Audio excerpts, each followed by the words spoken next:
Hello and welcome. I am Michelle Shepard, registered dietitian and founder of West Coast Nutrition, and welcome to my virtual office because today we are busting a nutrition challenge and myth of how to deal with it that is holding you back from budging that scale, from feeling energized and like yourself, and also from just feeling like you've got confidence in your jeans and in your clothes without having to diet or do crazy workouts every day of the week. So let's dig into what you can do to bust those cravings that take over in the afternoon when energy drops and that 2 p.m. slump hits.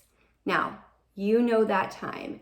You are sitting at your desk. You have an afternoon full of emails to catch up on after a stressful morning, or that lovely coworker booked a meeting that could have been an email, and you are feeling tired. Lunch was an hour or two ago. Your focus is waning, and that coffee shop muffin, you know, the giant one with all the crumbly, sugary stuff on top, is calling your name along with another coffee. Now, this is a totally human thing, but there's 3 things we can do to make this a heck of a lot easier that don't require some sort of Harry Potter level magical willpower at one of the toughest times of the day for my busy, motivated professional clients. Now, the very first one I want you to fix, because none of the others are going to work if you don't do this, is get more of your calories earlier in the day. So number 1, I want you to get 2/3 or more of your protein and calories before 4 p.m. That means your breakfast and lunch need to be as big,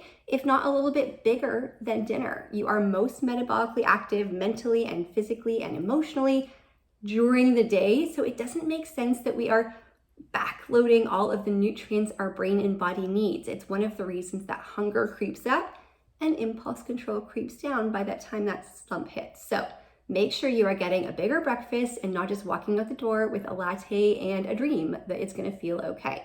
Now, the second is to adjust your lunch and avoid that blood sugar crash that happens. So often when I look at clients' lunches, they are a little heavy on the carbs, even if they're healthy ones. They might have like a sandwich and some fruit, or maybe like a grain bowl with, quinoa and veggies and sweet potatoes on it. What we want is to rebalance that meal. None of those are bad foods, but when we have more carbs than we need, or those carbs are more refined, like your flour-based carbs or your sweet carbs, you're gonna get a big spike in blood sugar. You're gonna get a big spike in insulin to put that sugar away, and that leaves you crashing later on in the day. That's going to leave you low energy, it's going to leave you unfocused, and with the impulse control that is just not going to last through the afternoon. So what I want you to do is think about 1, either getting that carb portion down to 1/4 to 1/3 of your plate or less, and then the other would be swapping those carbs out for slower digesting ones. So your starchy veggies like beets or corn or regular or sweet potatoes, or even a whole grain like quinoa or wild rice in place of the bread or the wrap underneath of a bowl instead of wrapped up in something. A lot of clients find that just steadies their energy by watching the total portion and just switching the type of carb they have. You don't have to be keto to lose weight more easily in your 30s and up. We just have to be thoughtful about how we are balancing meals to lower hunger and steady those cravings. Now, the third thing and the last one I really want you to take home, and before you eye roll, I know how hard this is in a really busy day. I struggle to take the time to, but it is so friggin' important. So deep breath. I want you to take proactive brain breaks earlier in the day. So do not wait for these moments until that 2 p.m. slump hits. By all means, do something relaxing instead of eating, but it's not going to be as effective as you schedule some breaks to 1, actually allow the chemical energy in your brain to replenish during a time of pause and rest, which cannot be scrolling. That is not restful for your brain. And also fill up your dopamine cup. So we're gonna burn through that reward hormone as we are working through our day, as we are putting out fires and dealing with all the things. So we really wanna be careful that we are doing something that's going to replenish both of those guys, and scrolling isn't it, sadly. It is a totally fine thing to do in your off time. It can be fun and entertaining, and you probably found me scrolling on Instagram, but I want you to be doing something that's going to be a bit more targeted. So that might mean before lunch, going on a quick walk around the building with like a really great playlist for 2 to 3 minutes, just around the building or down the stairs and up.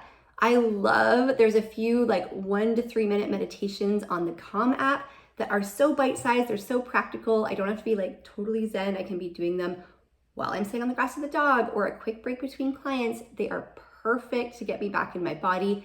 You might do like a really great tea and just like push back from your desk and take a few deep breaths. Some of my clients will do little mini like stretch breaks or little mini movement breaks just to get that energy flowing. And if you're really tight on time, scent can be really useful. So physiologically, this actually harnesses some of our parasympathetic, our rest and digest and calm nervous system that we need to replenish those 2 cups. I love peppermint. This is the one from Sage. When I need some energy, but something calming like eucalyptus or lavender might be good. But keep one of these in your purse or at your desk and just take a few breaths, take a few sniffs, and allow your body to come down. So the earlier in the day you do that, the more likely you're gonna have more impulse control when that low energy slump hits, which is gonna make you much more successful with food and cravings and give that coffee shop muffin a lot less power over you.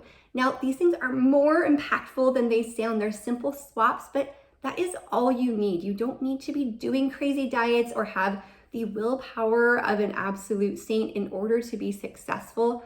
We are all past that stage where we want to be doing restrictive, punishing things. Food should be feel good. Yes, we need to figure out what works for the bodies we have now, but you can do this without overhauling your whole life, I promise. Now, I have something I'm so excited to share. Some of you may have already caught the first couple of releases, but I have released Conquer Your Cravings. It's one of our fan favorite programs, and I've turned it into an online course. It's more flexible, it's more concise and focused, and it's gonna be really easy to take on your schedule with real practical strategies that work for both the brain part of cravings and emotional eating and the body part to give you more control naturally. This is something I am thrilled to have, and I've been quietly keeping a secret and barely containing my excitement.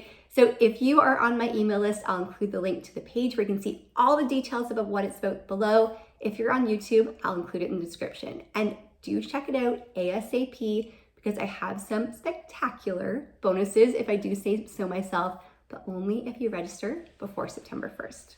Let me know what you think either by replying to this email or in the comments on YouTube. I cannot wait to see you guys again next week.